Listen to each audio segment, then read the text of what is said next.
de Sendero Luminoso. Estamos con el general de la policía, Óscar Arriola, que además es jefe de la Dirección Antiterrorista, y le agradecemos mucho su presencia aquí. Entendemos que ha habido mucha información que procesar en las últimas 48 horas. Quisiéramos conocer su opinión respecto de qué debería ocurrir con el cuerpo de Abimael Guzmán. Hemos visto a una Elena Iparraguirre, que es la esposa de Abimael Guzmán, darle el poder a la señora Iris Yolanda Quiñones Colchado, que también fue sentenciada, salió en este año, en el 2021, tras 28 años de condena, pero también por terrorismo, vinculada a acciones terroristas que incluso hablan de la muerte del coronel Tumba. Todo eso, en esta circunstancia, ¿cómo lo reciben ustedes? Ustedes que se han dedicado durante los últimos 30 años a estudiar la ideología de Sendero Luminoso. Muy buenas noches, Mónica, muchas gracias por la invitación. Y efectivamente estamos asistiendo a estos eventos, pero primero en 10 segundos rendir un homenaje a los miembros del Grupo Especial de Inteligencia de la DIRCOTE, que el día de hoy cumplen 29 años de una gesta por los cuales los peruanos tenemos una deuda impagable. La captura de Guzmán. Nos devolvió la esperanza a través de esta captura. Y ayer la muerte, justo el ministro Juan Carrasco me decía que debe cerrarse un ciclo y que además debemos ir contra los remanentes del terrorismo, pero con mucha eficacia y con mucha efectividad, tanto el sector del interior y la Policía Nacional del Perú como las Fuerzas Armadas y toda la población, porque un día ya se logró ello. Pero para cerrar ese capítulo tenemos todavía mucho camino que recorrer, es decir, ha desaparecido el cuerpo de Guzmán, me refiero, de esta faz de la tierra, y vamos a ver qué pasa después, pero no ha desaparecido el pensamiento Gonzalo. El pensamiento Gonzalo, que Guzmán lo dijo en la entrevista El Siglo, el 18 de julio del 88 ante Luis Arce Borja, que es la aplicación del marxismo, leninismo, maoísmo a la realidad concreta nacional y se desarrolla a través de la guerra popular. Esa guerra popular, esa revolución es muerte. El pensamiento Gonzalo es Lucanamarca, es Horas, es Tarata, es Frecuencia Latina, es Caferata, es los más de 100.000 atentados terroristas que estos genocidas han realizado contra el Perú. 36.000 millones de dólares en pérdida.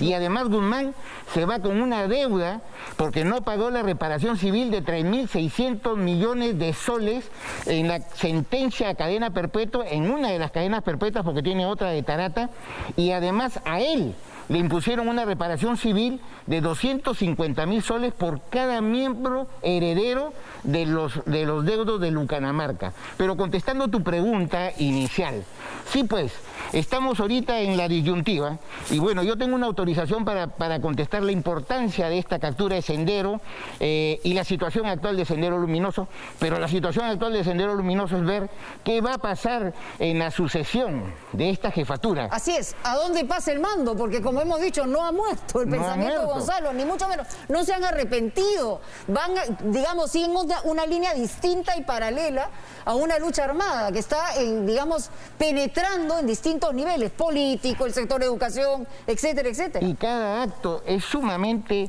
peligroso y riesgoso, pero debemos tener una mirada optimista y tenemos que ingresar al centro de los hogares, de las familias, para que este pensamiento Gonzalo cierre un ciclo el día de hoy también. Y eso es posible con los peruanos de bien. Los peruanos de bien tenemos la obligación de formar a nuestros hijos para decirles que la pobreza o la falta de oportunidades o las desigualdades no se arreglan quitando la vida, despreciando la vida, asesinando a las personas. Bueno, lo que hacía Sendero era agudizar justamente las contradicciones, la guerra entre pobres y ricos, que al final terminó siendo parte de las víctimas. Es decir, la mayor cantidad de muertes de Sendero fue precisamente a la gente más pobre. Más pobre y campesina de Ayacucho que hechohablante, por el amor de Dios. O sea, esto fue la antítesis de lo que el señor pensaba, si tuvo ese pensamiento tan nefasto. Y ahora, ¿quién va a reclamar el cuerpo? Lo va a reclamar nada menos que Iris Yolanda Quiñones Colchado, la camarada Berta, autora del atentado terrorista que quitó la vida del general Manuel Tumba Ortega, que el complejo de la Dirección contra el Terrorismo, a ese que está yendo mucha gente últimamente, y a solidarizarse en la lucha que tenemos incesante por recuperar la paz del país, porque la pacificación sea una realidad. A esta persona la ha designado la camarada Elena Albertina y Parraguirre Reboredo la camarada Miriam.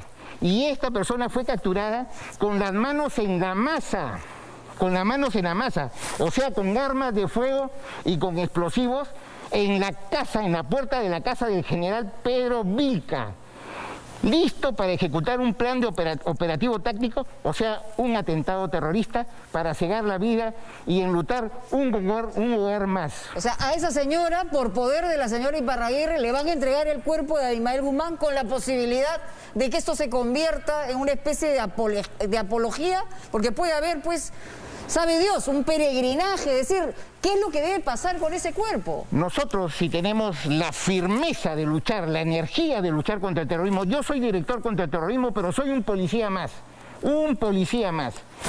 obrero de la ciudadanía y al servicio de los peruanos que necesitamos vivir en paz.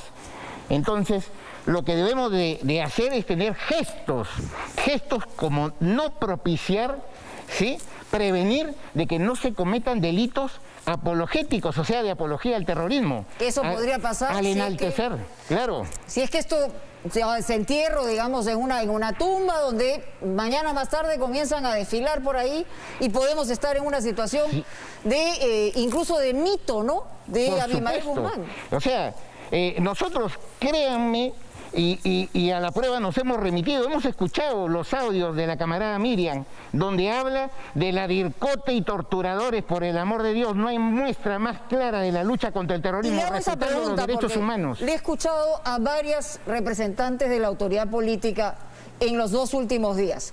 Se quiere equiparar lo que ha ocurrido con Sendero Luminoso con los excesos que efectivamente ha cometido la Fuerza Armada o la Fuerza Policial. Se habla incluso de alguna manera de terrorismo institucionalizado. Cuando ustedes escuchan eso, ¿qué es lo que sienten? Porque lo están pronunciando, lo acaba de decir el doctor Aníbal Torres, quien ha señalado que también hay que pensar en la matanza de la comarca, en los excesos que ha cometido la Fuerza Armada y la Fuerza Policial. Bueno, no me voy a referir a lo declarado por el ministro de Justicia, pero sí me voy a referir porque es la situación actual del terrorismo y esto definitivamente es un ingrediente del contrapeso del equilibrio. Entonces siempre están hablando del terrorismo de Estado. Si hubiera habido terrorismo de Estado, esta es la hora que los miembros del GEIN, heroicos, valientes, mi persona y muchos miembros de las Fuerzas Armadas y la Policía Nacional estuviéramos presos porque hubiéramos seguido los lineamientos. Los lineamientos sí los dio Guzmán.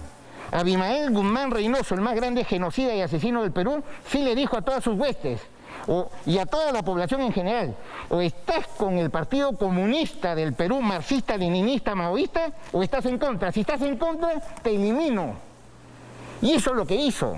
Eso es lo que hizo. Entonces hay que darle una lección a estas menadas, y lo escribió de puño y letra, que sirvió para que el doctor Tábara y la Sala Penal, en ese expediente 560 del 2003, le coloquen la pena de cadena perpetua. Una de las cadenas perpetuas, la otra fue por el atentado de Tarata. 2 operativos importantes, y le quiero preguntar porque en las últimas semanas se habla mucho del tema Movadef. Hubo un intento de formación de partido político del Movadef que felizmente en su momento se denegó. Sin embargo, hoy estamos hablando de infiltración de Movadef y vínculos que nos preocupan mucho. ¿Movadef es una fachada de Sendero Luminoso del pensamiento, Gonzalo, según la DIRCOTE? Hace 6 años yo estuve acá también y ante usted, Mónica, y le dije con la verdad: el Movadef es el mismo Sendero Luminoso, rojo y sangriento, que está esperando que se den las condiciones objetivas y subjetivas para reiniciar lo que ellos llaman la lucha armada, la revolución, la guerra popular, el conflicto armado interno, pero que los peruanos de bien solamente le decimos lo que está en la Constitución y en las leyes. Se llama terrorismo, así se llama. Terrorismo. Y ustedes han tenido 2 operativos importantes, Perseo y Olimpo, y han encontrado documentación muy importante sobre el tema Movadef. Tan importante como abundante y con gran cantidad de números y identidades y correos, y yo sé que alguien de mi colega me va a decir: ¿y por qué dijiste esto? Porque la ciudadanía tiene debe informarse esto a la ciudadanía también. Entonces nosotros tenemos esto del Movadef, de la operación Perseo, que fue el 9 de abril del año 2014, y tenemos cajas de documentación que fueron incautadas y que están analizadas debidamente en los contenedores de información, llámese PCs, computadoras, laptops, pendrive o USB como comúnmente lo llamamos, y también del operativo Limpo, donde hemos intervenido el año pasado, el 2 de diciembre, a 77 personas, de las cuales por el juez Martínez, un juez de la patria, 51 están con prisión preventiva. Entonces nosotros no es que saludemos a un juez porque dicta una medida importante en la lucha contra el terrorismo, porque el juez tiene que ser imparcial, pero lo que sí nosotros pedimos es que la justicia, algunos jueces sí han tenido algunas decisiones que nos permiten mirar, por decir, la figura de Alex Chamán Portugal, responsable del Movadef. El que está en Bolivia es responsable del Movadef desde el 2012, que atentó contra un patrullero el 28 de noviembre del año 92. La policía mata al compañero, abate en un enfrentamiento válido, constitucional, defendiendo al pueblo peruano de esta lacra del terrorismo. General. Sí, y entonces, para terminar, este hombre va a la cárcel 3 años y luego es absuelto. Entonces nos preguntamos... ¿Y se va asilado a Bolivia? Y va y pide refugio político, y entonces, ¿a dónde estamos mirando? Debemos unirnos los peruanos con mucho optimismo para cerrar este ciclo, como me decía el ministro del Interior, Juan Carrasco, y el comandante general de la policía me decía, transmite que hay que cerrar el ciclo. Pero ¿cómo lo cerramos? Para finalizar, como reflexión final, porque hacía unos días salieron a preguntar con la fotografía de Ismael Guzmán y los jóvenes no tenían la menor idea de quién era. Bueno, si tenemos la vocación, la convicción, el deseo de vivir en paz por la libertad y por la democracia, todos debemos ponernos de acuerdo. Nosotros, los padres de familia, los profesores en los colegios, en los institutos, en las universidades, y hablar las cosas como son.